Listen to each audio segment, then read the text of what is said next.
Welcome back to our study called Cutting Covenant, and we're looking at Genesis chapter 15 throughout this study. And so this is part number 3 here, and we're talking about how Abram was seeking assurance of the promised land. The promise of land, that's what Abram had received, right? We see here again that God repeats his promise. You know, God does this quite often with Abram, and obviously there's a reason for that. But God wants to remind here Abram that it was he who brought Abram from Ur. That's an interesting phrase. God reminds Abram, I'm the one that brought you out of Ur.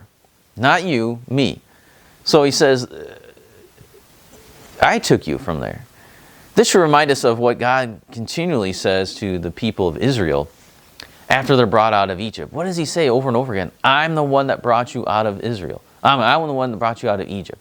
I'm the one that did that. He says it over and over again, even throughout the prophets.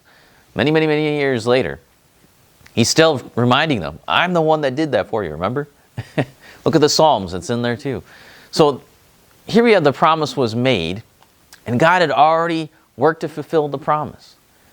Think about it.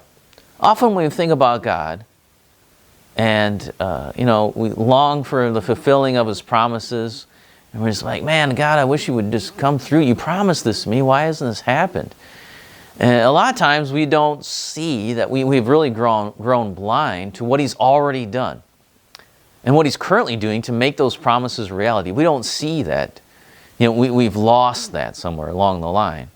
And so, yeah, God is fulfilling. He's working to fulfill those promises, but we don't see those pieces moving. We've lost those things. We're not looking for those. And so that's exactly what's happening here with Abram. God has already been working to fulfill the promise, right?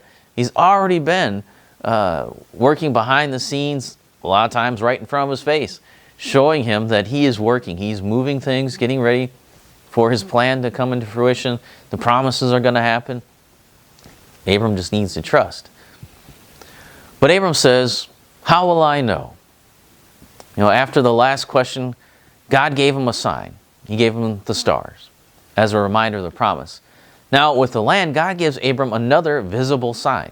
God commands Abram to take animals, cut them in half, and then lay the pieces opposite each other with, the path in between. And this is where you get the term to cut a covenant. The idea is that the two people entering into the covenant would walk between the pieces with the understanding that if either party failed to uphold the covenant, their fate would be like the sacrifice. So Abram obeys God. He goes out, prepares the sacrifice, cuts the animals, gets there, gets everything done, and then he waits. And the sun goes down at Abram, and he falls into a deep sleep. God puts him to sleep. And then the Lord speaks to him again while he's asleep. And God tells him that his offspring will be sojourners in a different land, which we know from later on in the book even in the book of Genesis, and especially in Exodus, we see there they are in the land of Egypt. And God also tells him that his people will be afflicted for 400 years. Okay, there's the story of Moses right there, boom. And Moses puts that in there, so okay. This was prophesied a long time ago, guys. As he's out there in the wilderness with the Israelites, say, hey man, God told Abraham about this. So we know this is going to happen. We knew this was going to happen. God said he would do this. He would take us back out. God is with us. Here's the promise. Here's the promise fulfilled. But that's what God said. He would set them free. He would give them great possessions, which we see again exactly what happened. All they had to do was go and ask the Egyptians for some stuff, and the people are like, here, take it, get out of here. We don't want you here anymore. So that's what happens. And then the people would be allowed to go back into the land once the evil of the Amorites had reached its limit. Very interesting phrase, isn't that? Once the Amorites had reached their iniquity level, once they had fulfilled all the sin that they could, then God would say, okay, now it's time. I've been patient with you.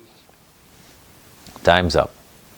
And so Abram here is sleeping, and God speaks, and Abram sees then a smoking fire pot and a flaming torch pass between the pieces. Now, does he wake up, or is this a vision? It doesn't really say, so we can kind of speculate, but try to stay away from that as much as possible.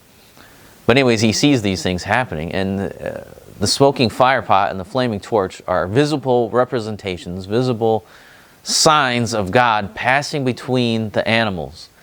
God cuts the covenant himself. Abram prepared it, but who goes down the middle? It's God himself. And Abram's what? Nowhere. He's still hanging out. He's just watching it. He doesn't participate in this cutting of the covenant. So that means only God is the one that could break the covenant. Only God is the one who could default. And God is basically saying, if this doesn't happen, if this promise of the land does not happen, then this is what should happen to me. So he's doing something that Abram probably was familiar with, the idea of cutting covenants like that.